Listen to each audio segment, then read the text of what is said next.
Vocês estão prontos para receber a palavra de Deus?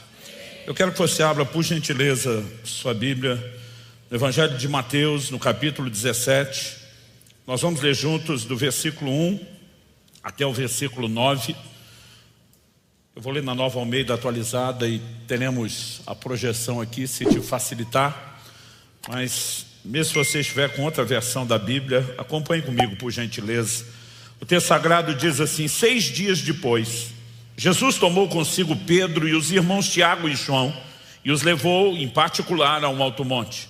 E Jesus foi transfigurado diante deles. Seu rosto resplandecia como o sol e as suas roupas se tornaram brancas como a luz. E eis que lhes apareceram Moisés e Elias falando com Jesus. Então Pedro, tomando a palavra, disse a Jesus: Senhor, bom é estarmos aqui. Se o Senhor quiser, farei aqui 3 tendas. Uma para o Senhor, outra para Moisés e outra para Elias. Falava ele ainda quando uma nuvem luminosa os envolveu. E eis, vindo da nuvem, uma voz que dizia: Este é meu filho amado, em quem me agrado. Escutem o que ele disse. Ao ouvirem aquela voz, os discípulos caíram de bruços, tomados de grande medo. Jesus aproximou-se, tocou neles, dizendo: Levantem-se e não tenham medo. Então eles, levantando os olhos, não viram mais ninguém a não ser Jesus. Eu quero pedir a gentileza de você repetir essa frase do final do versículo comigo. Se possível, diga comigo: não viram mais ninguém a não ser Jesus. Só mais uma vez: não viram mais ninguém a não ser Jesus. Verso 9 diz: ao descerem do monte, Jesus lhes ordenou: não contem a ninguém o que vocês viram, até que o Filho do Homem ressuscite dentre os mortos. Meu Deus, nós oramos declarando dependência do Senhor, confiança na manifestação da Tua graça e na ação do Teu Espírito Santo, para que a Tua palavra, que é viva e eficaz, mais penetrante do que qualquer espada de 2 gumes, que, como diz a própria Escritura, penetra ao ponto não só de dividir alma e espírito, juntas e medulas, mas é apta para discernir os intentos do coração. Que ela exponha o que está dentro de nós e que ela também deposite dentro de nós um novo nível de compreensão e correspondência à Tua voz e aos Teus princípios. Que a Tua palavra, de fato, trabalhe em nós, não só aqui e agora, mas mesmo depois desta reunião. É a nossa oração em nome do Senhor Jesus. Amém. Bom, eu quero compartilhar com vocês uma mensagem que eu vou intitulá-la de Somente Jesus. Durante essa semana eu tive a oportunidade de falar numa conferência de líderes e, honestamente, por 3 meses eu estava orando porque essa foi uma palavra que Deus me deu para tratar com aquela liderança. Mas foi um assunto que mexeu tanto comigo ao longo desses 3 meses que eu acabei entendendo a importância de fazer uma versão não tão ministerial da mensagem como tivemos com os pastores, mas aplicar esses princípios para a nossa caminhada com Deus. Qual era o propósito dessa experiência aqui registrada? Para mim é evidente que ela não era algo exclusivo para Pedro, Tiago e João. Embora esses 3 dos 12 apóstolos estivessem com o Senhor, e foram, nas palavras de Pedro, na sua 2ª epístola, no capítulo 1, foram testemunhas oculares da sua majestade por ocasião desse ocorrido. O Senhor Jesus fala para eles no versículo 9, não contem a experiência a ninguém, até que. Então até que é o prazo de validade. O Senhor estava dizendo para eles: vocês vão guardar silêncio, vocês vão evitar falar do assunto, até que o Filho do Homem ressuscite dentre os mortos. Em outras palavras, Jesus estava dizendo: no momento certo, depois da minha ressurreição, tornem pública a experiência. Contem para os outros. E dos 4 evangelhos, os 3 primeiros que chamamos os evangelhos sinóticos, eles têm uma construção dos relatos da vida de Jesus, dos seus ensinos, dos seus milagres, muito semelhante. Todos eles compartilham a experiência. Pedro, como eu disse, menciona na sua 2ª epístola aquilo que aconteceu, o que me faz de fato acreditar que os apóstolos usaram isso como parte do seu ensino. Não era apenas um comunicado de algo que aconteceu na vida deles ou no ministério de Jesus, mas era parte de um ensino. Então qual era o propósito da experiência? Antes de pensarmos no que Deus queria que aprendêssemos, é evidente que quando Jesus se transfigura, e o texto está dizendo: seu rosto resplandecia como o sol, suas roupas, verso 2, se tornaram brancas como a luz. Marcos capítulo 9 dá um detalhe um pouquinho né, diferente, eu diria complementar, não diferente. Suas roupas se tornaram resplandecentes de um branco muito intenso, como nenhum lavandeiro do mundo as poderia alvejar. Não é apenas a glória de Deus vista no rosto do Senhor Jesus. A Bíblia diz que suas vestes mudam, né? Aquela experiência que obviamente foi impactante tinha um propósito: glorificar a Cristo. Lá adiante, daqui a pouco leremos o texto de Pedro. O apóstolo Pedro, falando dessa experiência, diz que Jesus recebeu honra e glória da parte de Deus Pai. O Evangelho de Lucas também registra que não apenas Moisés e Elias apareceram em glória, mas que eles viram a glória de Jesus. Portanto, o propósito dessa experiência era glorificar a Jesus. Embora os dois maiores ícones do Antigo Testamento, Moisés e Elias, representando a lei e os profetas, tenham aparecido, no final, ninguém mais é visto a não ser Jesus. É daí que eu quero tirar o tema da mensagem: somente Jesus. No final das contas, no frigir dos ovos, como diria a geração de meus pais, eu honestamente nunca entendi muito porque é que chegaram a usar essa expressão.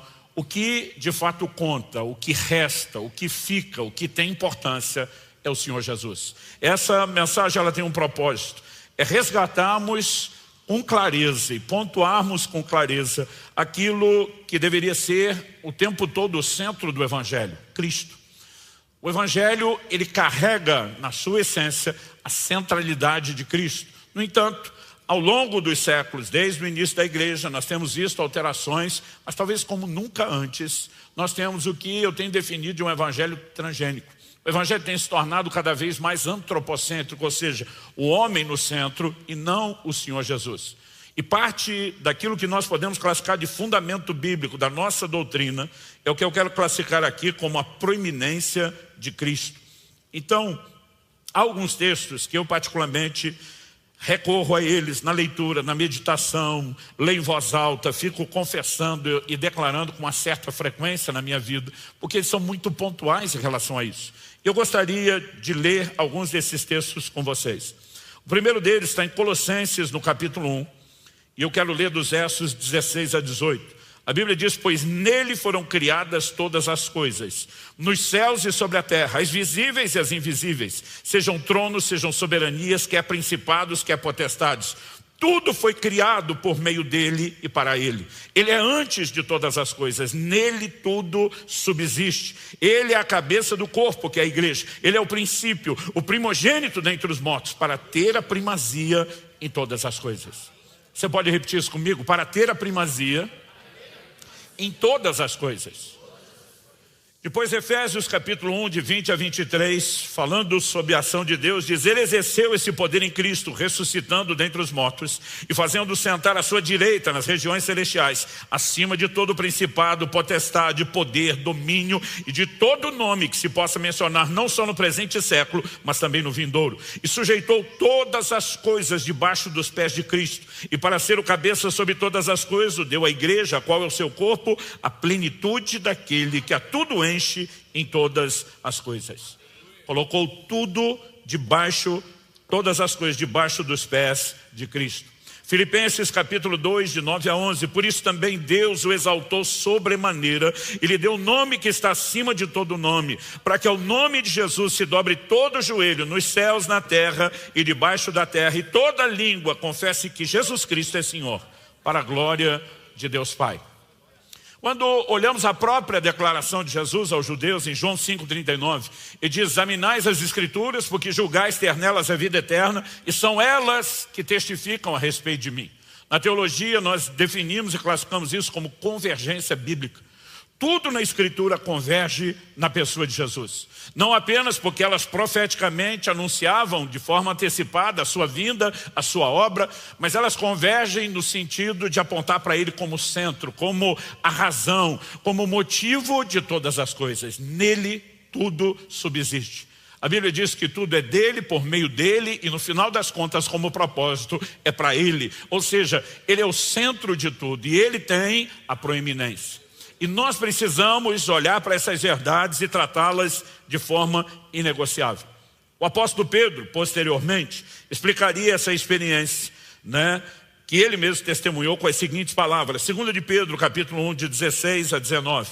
Porque não lhe demos a conhecer o poder e a vinda de nosso Senhor Jesus Cristo, seguindo fábulas engenhosamente inventadas, mas nós mesmos fomos testemunhas oculares da sua majestade. Porque ele recebeu glória e honra da parte de Deus Pai, quando pela suprema glória lhe foi enviada a seguinte voz: este é o meu filho amado, em quem me agrado. Ora, nós ouvimos essa voz vinda do céu, quando estávamos com ele no Monte Santo. Assim, temos ainda mais segura a palavra profética, e vocês fazem bem em dar atenção a ela, como uma luz que brilha em lugar escuro, até que o dia clareie e a estrela d'alva nasça no coração de vocês. Ele obviamente trata da obra de Deus como ainda não concluída, como não terminada, e ele está falando que até que o dia clareie, até que a estrela d'alva nasça no coração de cada um de nós, nós temos uma palavra profética, uma luz que brilha. Ela estabelece uma referência, e essa palavra é o próprio Cristo. Ele é o verbo, ele é o centro de todas as coisas. E nós precisamos voltar a esses fundamentos, porque tudo aquilo que Deus quer fazer na minha vida, na sua vida, nas nossas vidas, tem um propósito: glorificar a Jesus Cristo. A proeminência do Senhor Jesus em todas as coisas precisa ser compreendida e precisa ser destacada. E 2 Tessalonicenses, no capítulo 1, nos versos 11 e 12, o apóstolo Paulo diz assim: por isso também não cessamos de orar por vocês. Ter gente orando é ótimo. Ter gente do calibre do apóstolo Paulo orando, melhor ainda. Ter gente como Paulo dizendo que não cessa de orar, que está orando o tempo todo, nem se fale. Pelo que Paulo orava: não cessamos de orar por vocês, pedindo que o nosso Deus os torne dignos da sua vocação. Eu e você precisamos corresponder com dignidade ao chamado do Evangelho. Paulo fala disso também em Filipenses 1:27, vivei de modo digno da vocação com que foste chamados. Mas ao mesmo tempo que é um imperativo nos chamando a isso, ele intercedia, que nosso Deus os torne dignos da sua vocação e cumpra com poder. Essa expressão para mim também merece destaque: cumpra com poder todo o propósito de bondade e obra de fé.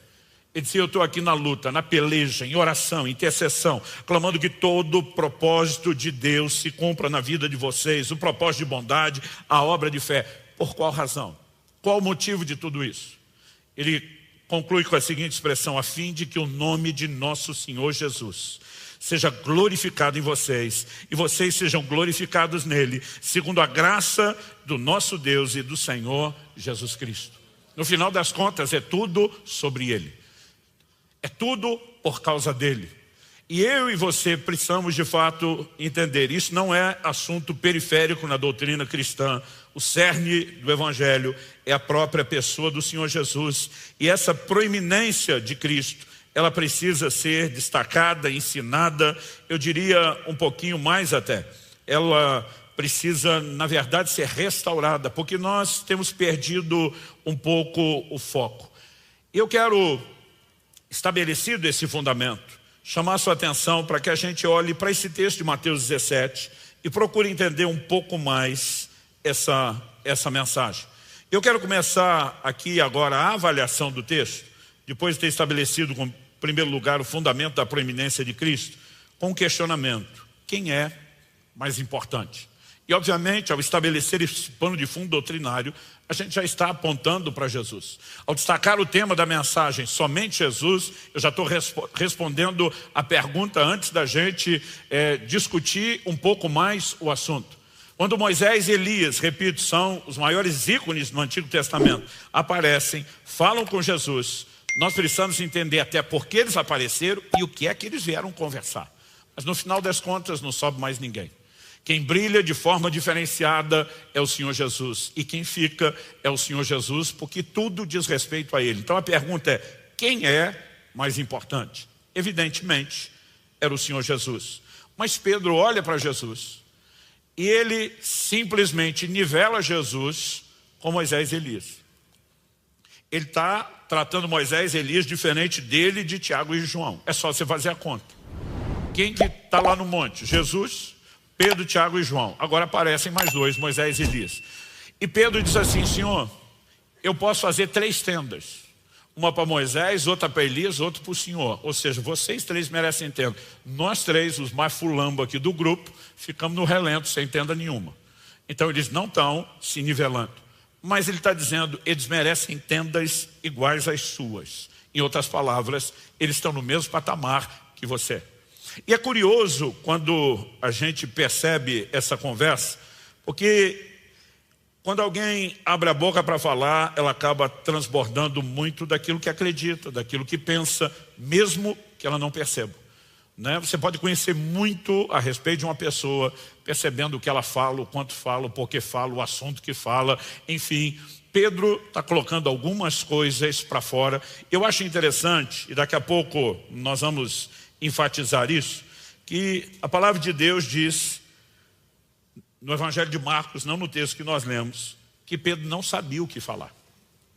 Mas de alguma forma ele começa a falar. E o que ele está falando revela muito do que ele pensa. Então, obviamente a gente não pode julgar as motivações de Pedro, porque nem a Bíblia é tão clara sobre isso. Então, não podemos simplesmente dizer com toda certeza o que pensou, o que não pensou. Mas deixe-me dizer para você qual é a leitura que eu faço olhando para um texto como esse.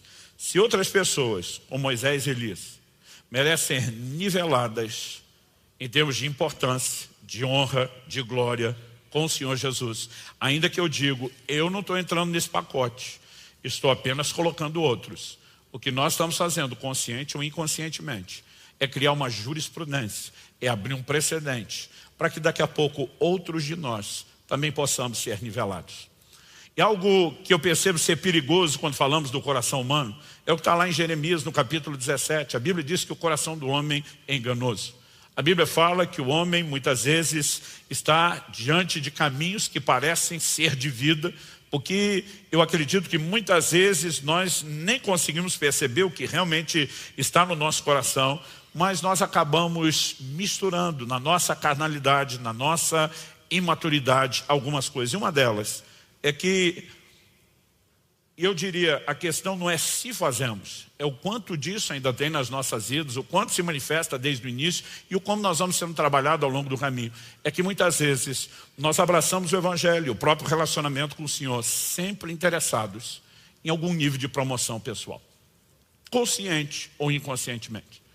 Em Marcos, no capítulo 10, nós temos o clássico relato dos versículos 35 a 37. A Bíblia diz assim, então se aproximaram dele Tiago e João, dele aqui é de Jesus, filhos de Zebedeu, dizendo, mestre, queremos que o Senhor nos conceda o que vamos pedir. Eu não sei você, mas toda vez que alguém me diz assim, olha, eu quero te pedir uma coisa, mas eu não quero que você fale não, eu quero muito que você diga sim, e a pessoa fica insistindo com a concordância antes do pedido, eu já levanto um red flag, uma bandeira vermelha, um alerta dentro de mim. A pergunta é, por que essa pessoa, antes sequer apresentar a petição, precisa me convencer? E ele chega e diz, olha, nós vamos pedir, mas antes de pedir, a gente quer muito. Tipo, o senhor tem que dar atenção a isso. A Bíblia diz que Jesus lhes perguntou, o que querem que eu lhes faça? Eles responderam, permite-nos, coisa simples, que na sua glória nos assentemos uma à sua direita, outra à sua esquerda. É importante que a gente entenda a lente cultural. Eles até então não estão olhando para Jesus com o claro entendimento de que ele veio estabelecer primeiro um reino espiritual e só por ocasião da sua segunda vinda um reino espiritual. Jesus teria que explicar essas coisas. O reino de Deus não vem com aparência exterior, não adianta dizê-lo ei-lo aqui, ei-lo lá, e diz o reino de Deus está dentro de vós. Jesus precisou calibrar toda a mentalidade deles, mas eles estavam esperando que Jesus simplesmente derrubasse o Império Romano, assumisse o controle do mundo, e basicamente eles estão dizendo, olha, nós não vamos concorrer com o seu lugar de governo. Isso aí quem tentou se deu mal, que foi o Satanás, foi lançado fora, então isso aí não. Mas o lugar à direita e o da esquerda, do lado do trono, ou seja, aquelas posições mais honrosas, que seria hoje tipo algo mais ou menos assim, ministro da Fazenda e do Planejamento, e diz isso nós queremos que fique com a nossa família. O verso 41 diz qual foi a reação dos outros 10. Quando os outros 10 discípulos ouviram isso, começaram a ficar indignados com Tiago e João. E a pergunta é, por que ficarem indignados? Eu não acho que eles ficarem indignados dizendo é muita imaturidade, é muita carnalidade. Eles ficaram indignados porque todos eles também queriam sentar à direita e à esquerda. E na verdade, agora está aberta a disputa pelos lugares de honra entre toda aquela equipe. Porque muitas vezes, consciente ou inconscientemente, nós podemos estar buscando oportunidades de promoção pessoal. Embora o Evangelho né? Eu não diria o evangelho, nós precisamos entender que mais do que o evangelho, o próprio Deus seja um Deus abençoador. Hebreus 11:6 diz que Deus é galardoador daqueles que o buscam. Isso não é algo apenas que Ele faz. O que Ele faz é uma extensão do que Ele é. Então a Bíblia diz que Ele é galardoador. Eu não quero colocar aqui em xeque se existe ou não bênção, se existe ou não intervenções da parte de Deus. O problema é muitas vezes o filtro que eu e você carregamos. É o como nós lidamos com o próprio Deus, com o relacionamento com Ele. Porque muitas vezes Ele não é o fim, Ele é apenas o meio para que a gente, através dele, consiga o fim que a gente quer. Isso bagunça completamente a nossa relação com Ele. Então, ao olhar para isso, eu acredito que nós precisamos entender o próprio propósito da aparição de Moisés e Elias. Mateus e Marcos registram que eles falavam, ou seja, conversavam com Jesus. Mas é só o Evangelho de Lucas que registra o teor da conversa. Lucas capítulo 9, 30 e 31 diz assim: e eis que 2 homens falavam com ele. Eram Moisés e Elias que apareceram em glória e falavam da morte de Jesus que ele estava para cumprir em Jerusalém. O propósito daquela conversa é justamente aquilo pelo qual Cristo veio a esse mundo e se fez homem. O seu sacrifício por nós, a morte na cruz. Existe naquele momento, seja orientação, seja esclarecimento, seja encorajamento. A Bíblia não é clara sobre o teor da conversa, mas ela aponta para aquilo que é o centro da obra de Deus, a própria morte e o sacrifício de Jesus. Apesar que a Bíblia diz que esses 2 apareceram em glória. Quem tem o rosto brilhando como o sol, quem tem as vestes brilhando de forma diferenciada é o Senhor Jesus. E o verso seguinte, Lucas 9, 32, diz: Pedro e seus companheiros estavam caindo de sono, mas conservando-se acordados, viram a glória de Jesus e os 2 homens que estavam com ele. A percepção da glória de Jesus, ela é destacada, mas ainda assim, nós vemos que Pedro está empolgado com Moisés e Elias. Aliás, Lucas, no capítulo 9, diz que a iniciativa de Pedro de dizer vamos fazer 3 tendas é quando os 2 já estavam começando a se distanciar. Tipo, não pode ir embora não.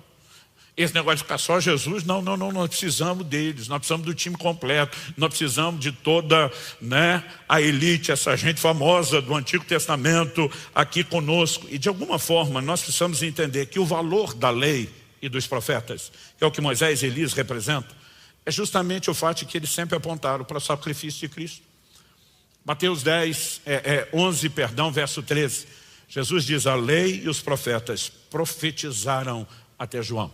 A partir de João Batista, o precursor de Cristo, quando tudo aquilo que Jesus veio fazer está para acontecer, a Bíblia diz: a lei e os profetas estavam apenas anunciando tudo o que passaria a se cumprir por meio dele. Ele é o centro de todas as coisas. Ele não é apenas o criador, ele não é apenas o causador, ele é a razão de tudo. Tudo vem dele, é por meio dele, e no final das contas é para ele. E a ideia aqui de entender a importância de Cristo é o reconhecimento da centralidade dele. Mas muitas vezes nós acabamos misturando as coisas. Então, deixa eu dar aqui alguns exemplos. Deus vai usar pessoas, Deus vai usar circunstâncias, Deus pode usar coisas, vamos falar assim, para tornar genérico, que vão promover Jesus. Mas nós nunca podemos dar a essas coisas o mesmo valor e importância que damos ao próprio Jesus. Então vamos falar o nosso meio carismático, pentecostal. Os dons são importantíssimos na promoção do Evangelho e de uma mensagem, que é qual? O senhorio de Jesus. Em 1 Coríntios 12, quando Paulo vai falar sobre os dons, ele diz: ninguém pode afirmar Senhor Jesus, a não ser pelo Espírito Santo. Paulo abre o assunto da discussão dos dons, dizendo que o propósito é promover o senhorio de Cristo. Ele diz: se o incrédulo entrar no nosso meio e começarmos a profetizar, e os segredos do seu coração forem manifestos, a Bíblia diz: ele vai se prostrar com o rosto em terra, não dizendo, vocês são top pra caramba, vocês são crentes extraordinários. Mas a Bíblia diz que ele vai prostrar com o rosto em terra, reconhecendo que Deus está no meio de nós, porque a glória precisa ser sempre dele. Paulo diz em Romanos, no capítulo 15, a partir do verso 18, e ali entrando no 19, ele diz: eu não ousarei discorrer sobre coisa alguma, a não ser daquelas que Cristo tem feito por intermédio de mim. E aí ele vai falar de sinais, prodígios e milagres. Agora observe, Paulo não está se apresentando dizendo eu sou o cara. Ele está falando daquilo que Cristo fez por meio de mim. Em outras palavras, quem fez foi Ele. A honra é dele, a glória é para Ele. E sabe, me perturba quando eu vejo pessoas apresentando testemunhos, são conduzidos de uma forma perigosa. Quando eu cheguei na igreja tal, minha vida estava assim e ela mudou. Quase dá a entender que foi a igreja que fez aquilo.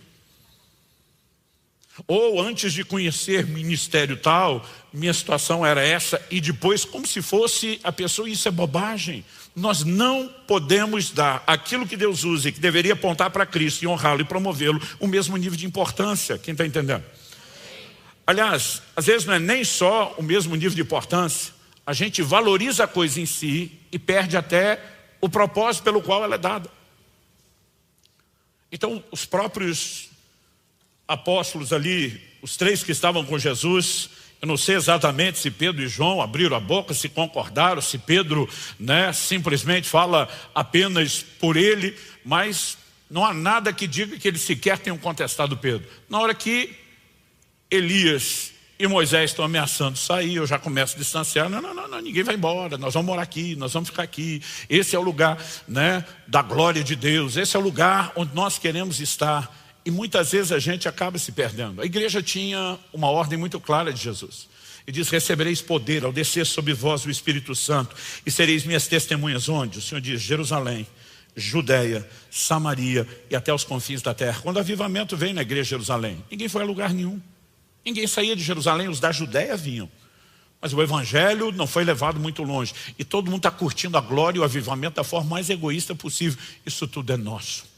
Isso tudo é para nós, nos foi dado, temos que usufruir. Chega um momento, Deus diz: não vão por bem, vão por mal. A perseguição vem sobre a igreja.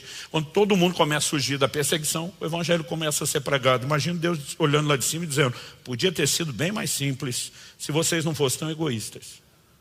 Por que eu estou dizendo isso? Enquanto Pedro está dizendo: queremos morar aqui, então logo eles descem no monte no dia seguinte.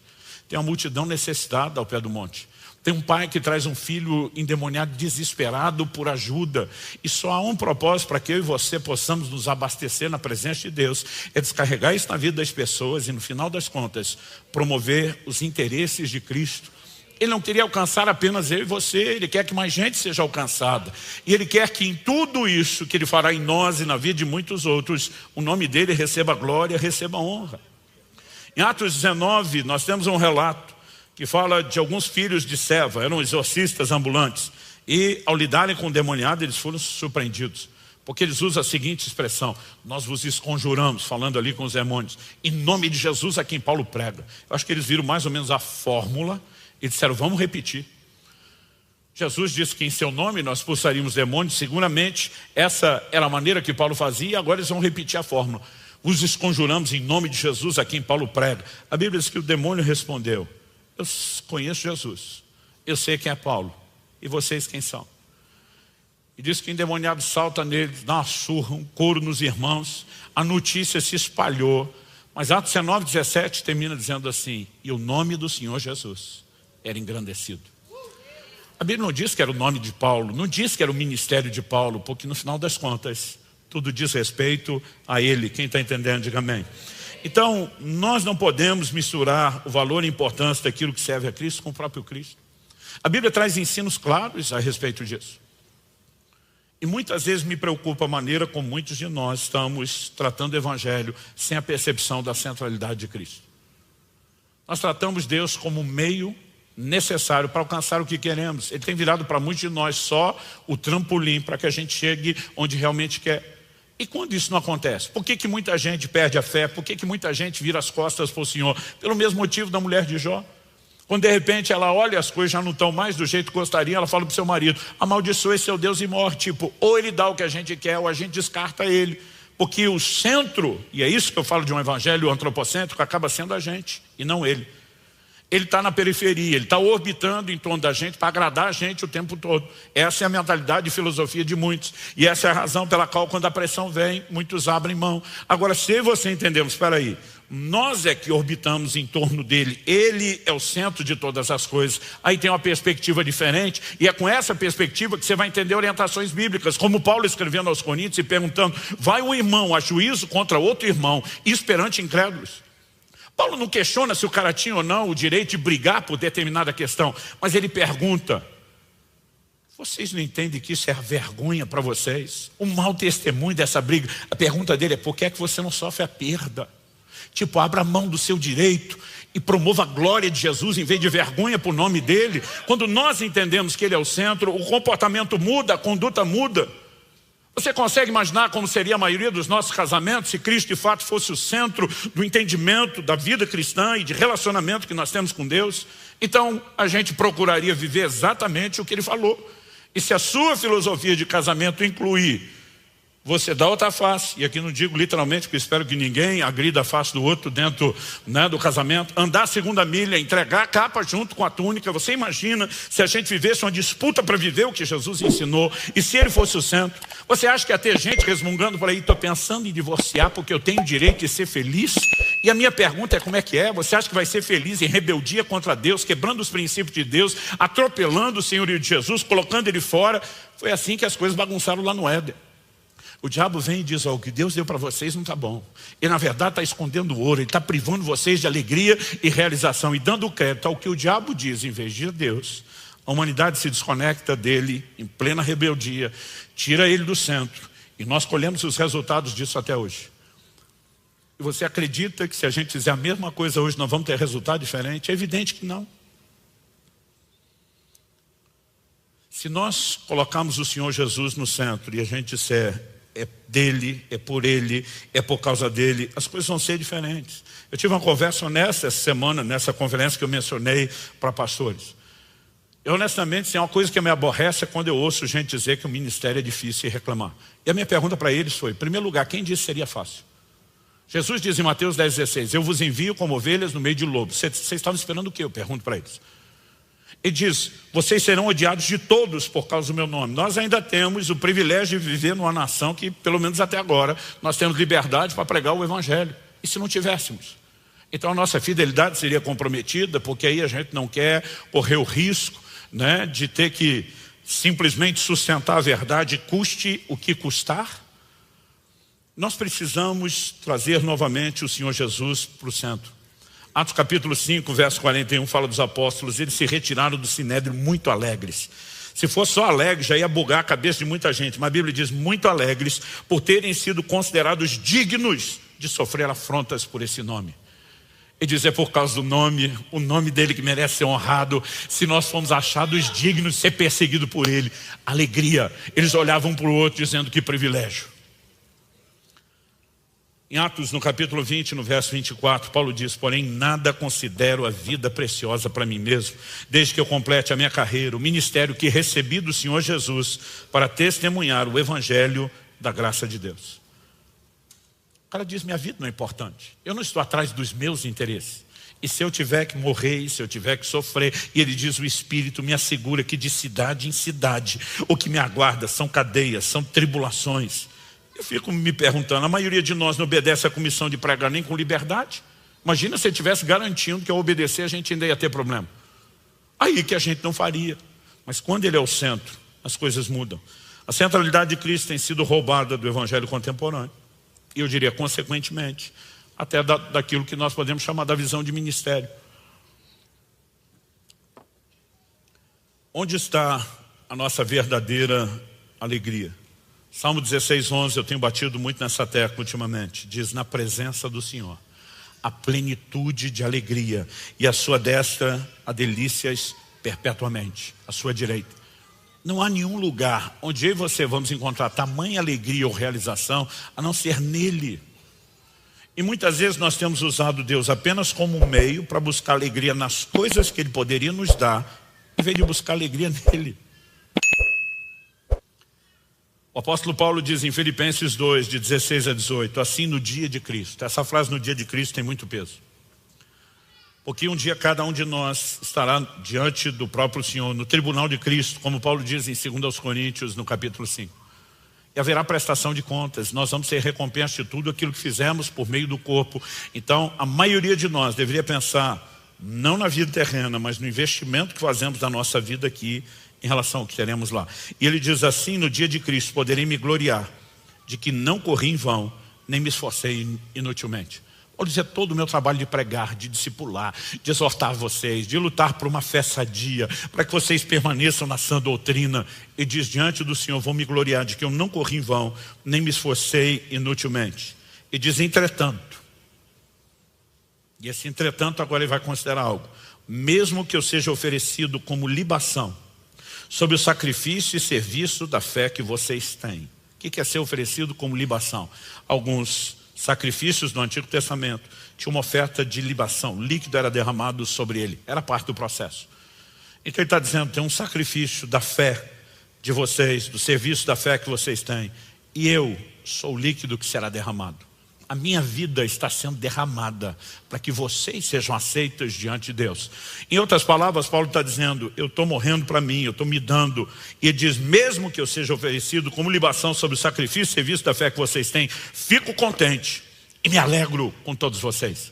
Em outras palavras, ele está dizendo, eu não estou buscando alegria em defender meus interesses, minhas realizações, os meus sonhos. Ele diz, a alegria e a realização vem muito mais da gente abrir mão deles para se alinhar com a vontade de Deus do que qualquer outra coisa.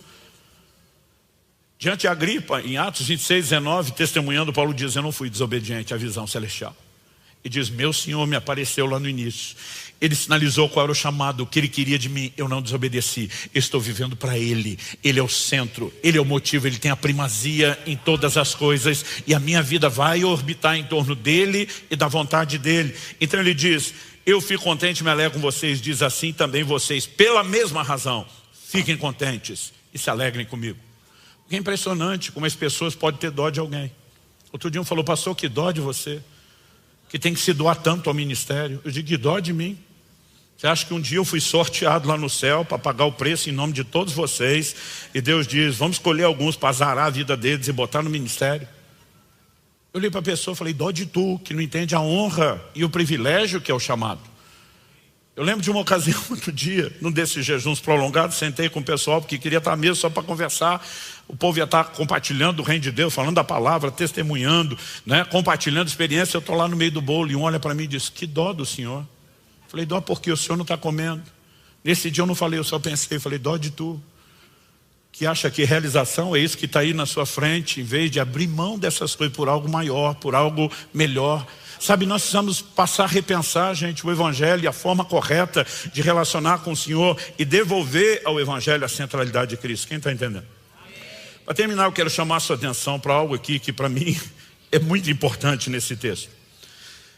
Em Mateus 17, quando Pedro começa a falar, se o Senhor quiser, eu vou fazer 3 tendas, uma para o Senhor, outra para Moisés, outra para Elias. O verso 5 diz assim, falava ele ainda, ou seja, Pedro não tinha terminado a fala nem o raciocínio. Falava ele ainda quando uma nuvem luminosa os envolveu. E eis vindo da nuvem uma voz que dizia, este é meu filho amado, em quem me agrado. Escutem o que ele diz. Outra tradução diz, a ele ouvi. Traduzindo, Pedro, cala sua boca. Para de falar e ouça ele. Então, em terceiro e último lugar, eu quero fazer um outro questionamento. Segundo lugar, depois de falar da preeminência de Cristo, perguntamos quem é mais importante. O terceiro, um desdobramento disso é, quem está falando? Outro dia, um irmão me abordou em algum lugar. Eu não me lembro onde eu estava. Mas ele me abordou, ele estava emocionado. Falou, pastor, o senhor não tem noção do impacto que foi sua vida, na minha vida. Seus ensinos, mesmo à distância, me mudaram. E ele começa a testemunhar e eu, glória a Deus. Eu falo, olha, eu fico feliz que você esteja compartilhando a glória dele. O incentivo para continuar é nosso. Mas pensa num cara que não parava de falar. Mas não parava de falar. Interessante que ele só falava dele e dele e dele. E quando finalmente terminou o tempo que ele conseguiu, eu não tinha podido falar absolutamente nada, coisa nenhuma para ele. Eu fiquei pensando, se eu sou tão importante na vida dele, por que é que não me deu a chance de falar nada? Nem para ajudar ele a continuar a crescer. E sabe, eu não estou contando isso para tentar apresentar a ideia de que eu acho, que eu preciso de reconhecimento, não é isso. Eu só fiquei pensando, por que a gente consegue empolgar, manter o discurso de que o outro é importante, mas não dar voz para quem a gente está dizendo que é importante? Eu fico pensando, Deus tendo que dizer, cala a boca, Pedro, deixa ele falar em vez de só você ficar falando. Porque Pedro assumiu o controle de tudo. Ou nós vamos fazer o seguinte, é tenda para um, é tenda para outro, já estava tudo planejado. Só que, Marcos capítulo 9, verso 6, diz assim, pois não sabia o que dizer, por estarem eles apavorados. Se não sabe o que dizer, fecha a matraca. Então ele não sabe o que dizer diante de tudo que está acontecendo, mas eu preciso falar. Agora, mesmo que ele não tinha um discurso pronto, planejado, na hora que ele abre a boca, Mateus 12:34, diz que a boca fala do que está cheio o coração. E você percebe ali um anseio de controle. E eu fico pensando, o que o Pedro fez foi insano, foi estúpido, para falar bem o português claro. Você consegue imaginar isso? Você tendo a oportunidade não só de estar com Jesus, carne e osso, mas agora a glória de Deus se manifesta. Moisés e Elias estão ali. Eu às vezes sento em algumas mesas com pastores experientes, gente que tem história, e eu penso, se eu abrir minha boca vai ser no fim, depois de ouvir todo mundo. Agora você está com Jesus, numa manifestação como essa, que não dá para olhá-lo como um comum, que talvez seja a ideia que eles pudessem ter no dia a dia. E ainda assim você não para de falar. E uma voz tem que vir do céu dizer, ouça ele. Eu fico pensando, Pedro, tu foi um vacilão. Mas é fácil a gente jogar pedra no Pedro.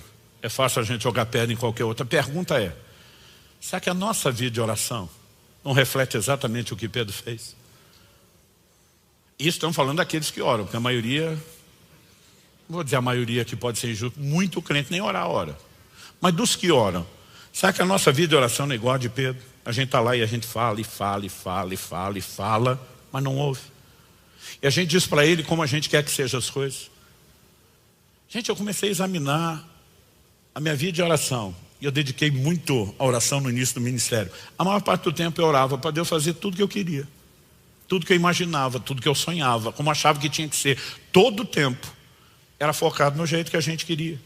Mas a pergunta é, embora a oração possa envolver a ideia e a possibilidade de que eu e você consigamos de Deus algo que a gente quer, ela não pode ser definida em essência, de forma completa, absoluta, por esse parâmetro. Eu tenho repetido essa frase há muitos anos. Oração não é apenas o meio através do qual eu e você conseguimos de Deus tudo que a gente quer. O que é que a gente aprende com Jesus no Getsemane? Onde ele dobra os seus joelhos para diante do Pai e dizer, seja feita não a minha, mas a sua vontade. Jesus está nos ensinando que a oração também deveria ser em contrapartida. O meio através do qual Deus consegue de nós o que Ele quer. Tiago 4,13, vocês que dizem, hoje ou amanhã iremos a tal cidade, negociaremos, ganharemos dinheiro, deveriam dizer, se o Senhor quiser. A maioria de nós faz todos os planos de vida. A gente escolhe com quem vai casar, sem buscar às vezes Deus em oração a respeito disso. A gente escolhe onde vai morar, a gente escolhe a profissão, a gente escolhe o trabalho, escolhe tudo. E depois de determinar tudo como será a nossa vida, a gente só sai dizendo, agora você abençoa aí, Deus.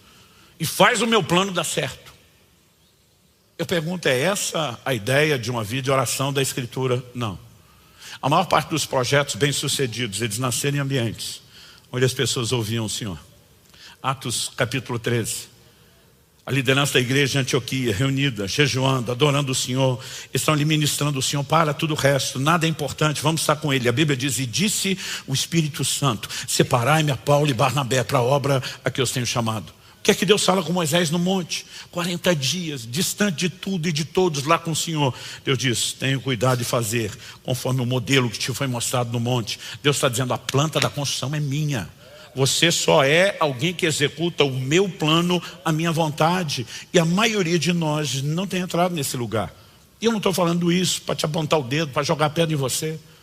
Honestamente, eu fico me perguntando o como ou o quanto eu queria ter ouvido um ensino tão claro como esse desde o início da minha caminhada. Porque às vezes a gente demora muito tempo para aprender o que poderia ter entendido mais rápido, com clareza. Quando Jesus ora e chora no Getsemane, dizendo, se possível, passa de mim esse cálice. Essa talvez seja uma das questões ou perguntas bíblicas que eu mais ouvi até hoje. O que significa passa de mim esse cálice? Cálice na Bíblia tem a ideia de sofrimento. No ensino de Jesus não é diferente. Num outro momento, quando ele pergunta a Tiago e João, vocês podem beber do cálice que eu vou beber? Eles respondem, podemos. E ele garante, vocês vão beber. Aliás, Tiago, né, o irmão de João, foi o primeiro mártir de todos, os apóstolos.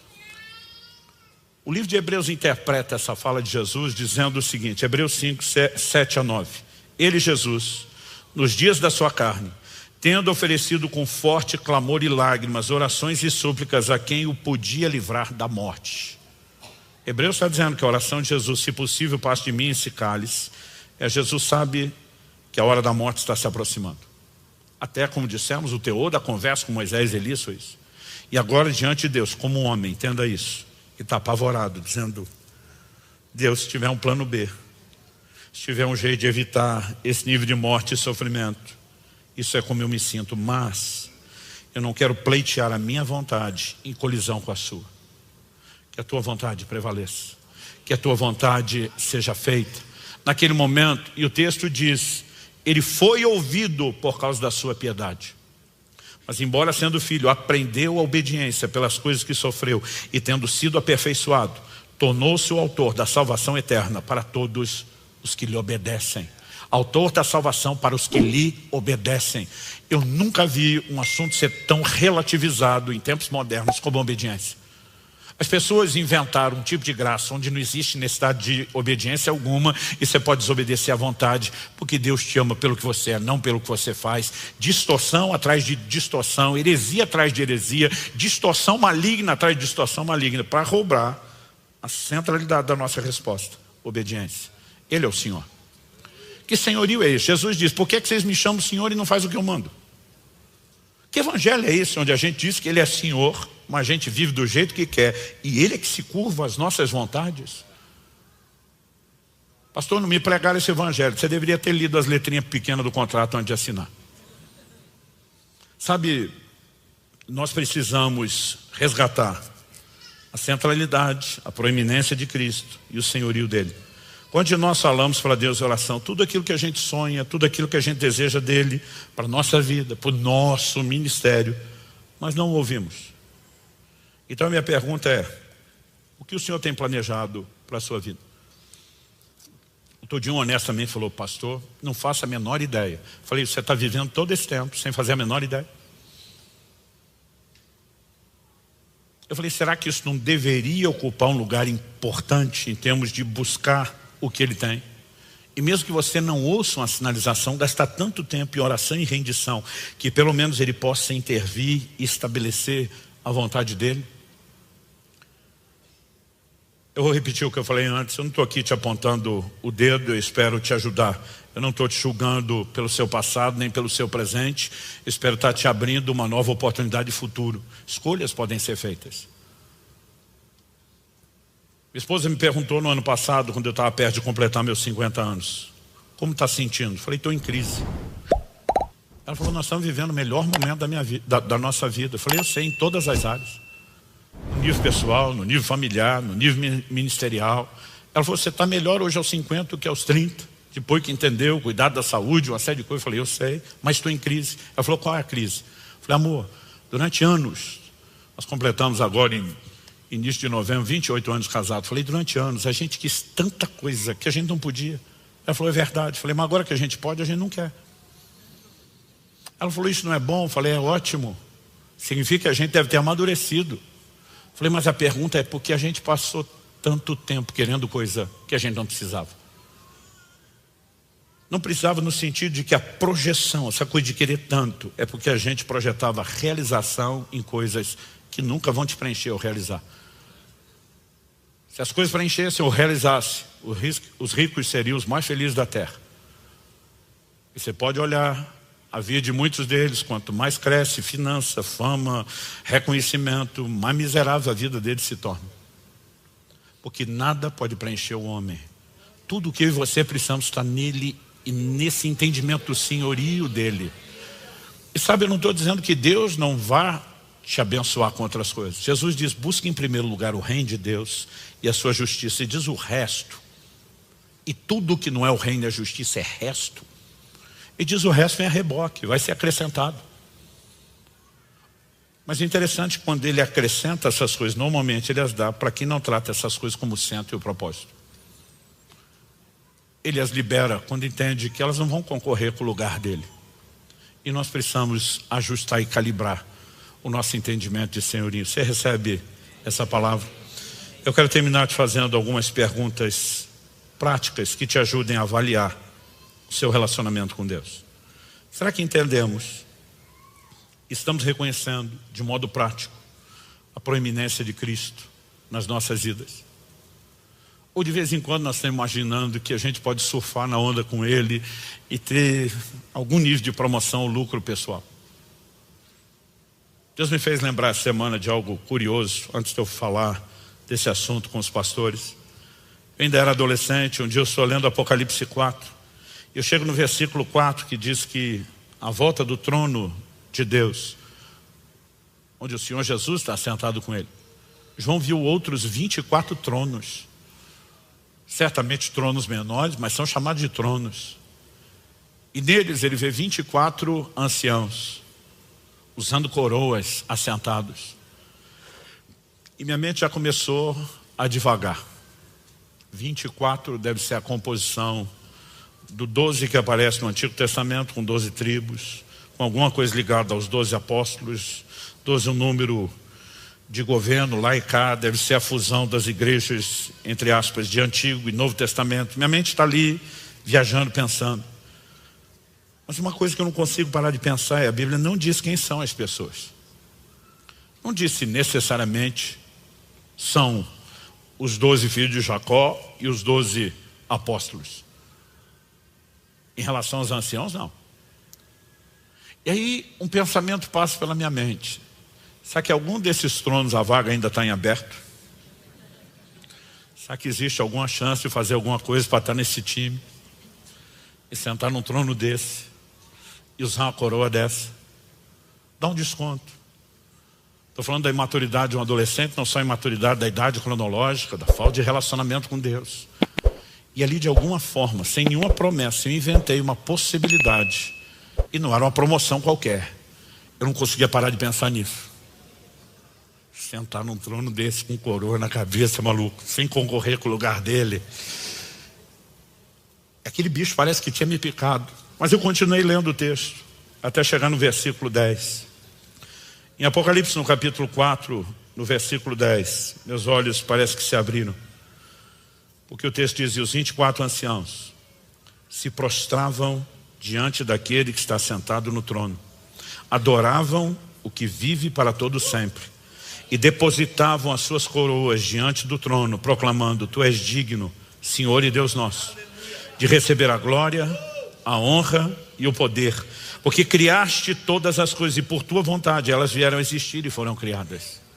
O entendimento de que tudo é dele, por ele e para ele faz com que qualquer um de nós que recebeu um trono e uma coroa imediatamente desça dele, se prostre diante da majestade, tire aquela coroa, deposite aos pés dele, para dizer: a glória e a honra é sua e somente sua.